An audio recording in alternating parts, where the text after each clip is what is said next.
You've been very patient at this mic here. I think this will have to be our last question, but I'm sure that Dan will be available afterwards to speak to people individually. So go ahead. Well, thank you so much for being here, and thank you for your moving speech. My name is Amanda. I'm a first year at the college, and I'm also an intern at the Carr Center. In your speech, you mentioned several times, or you implied that indifference is a crime. My question to you is that for those who do not identify themselves as LGBT, what is their role in the movement? In essence, what do we have to do to not be indifferent? Absolutely critical question when you ask, what is the role? Since I'm essentially saying that the greatest enemy is not necessarily those who are homophobic, but it's those who aren't willing to step up. I think when you objectively and more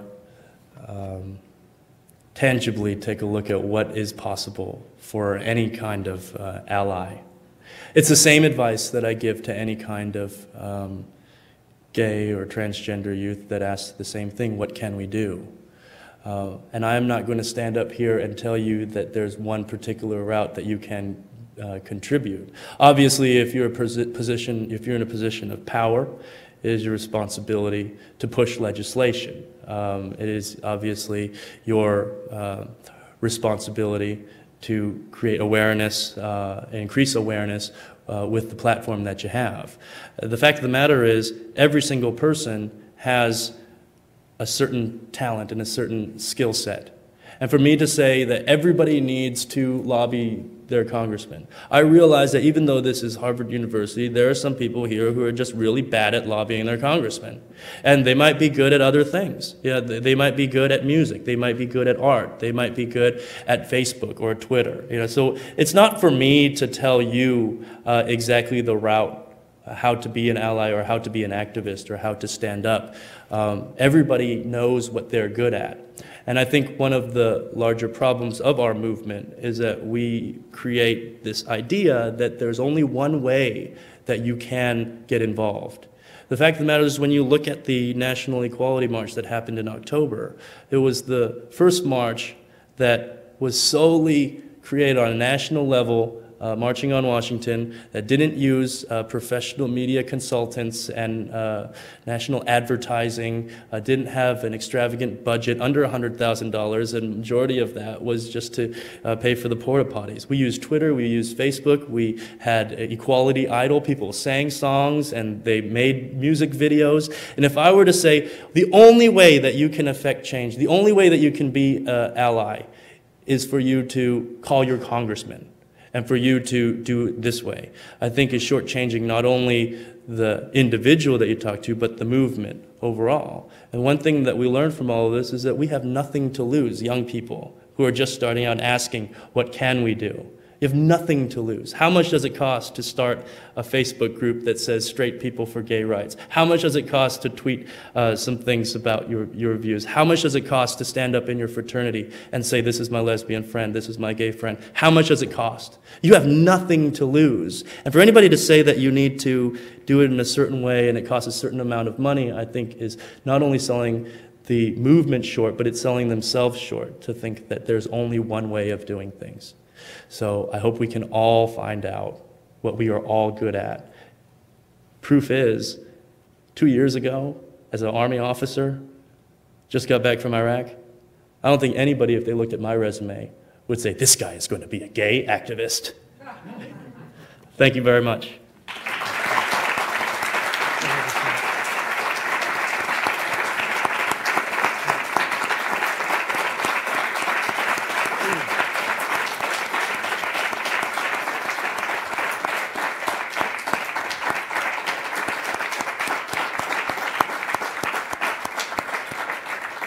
I want to thank Dan on behalf of the Institute of Politics and the Forum.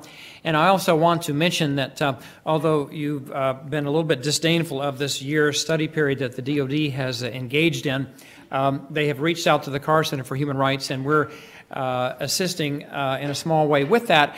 And there are some very complex pieces to this. And let me just give you a couple of examples that we've been discussing. I'm Unitarian Universalist. We ordain lesbian and gay ministers in our faith. The military is worried that its chaplains need to be able to be pastors to everyone.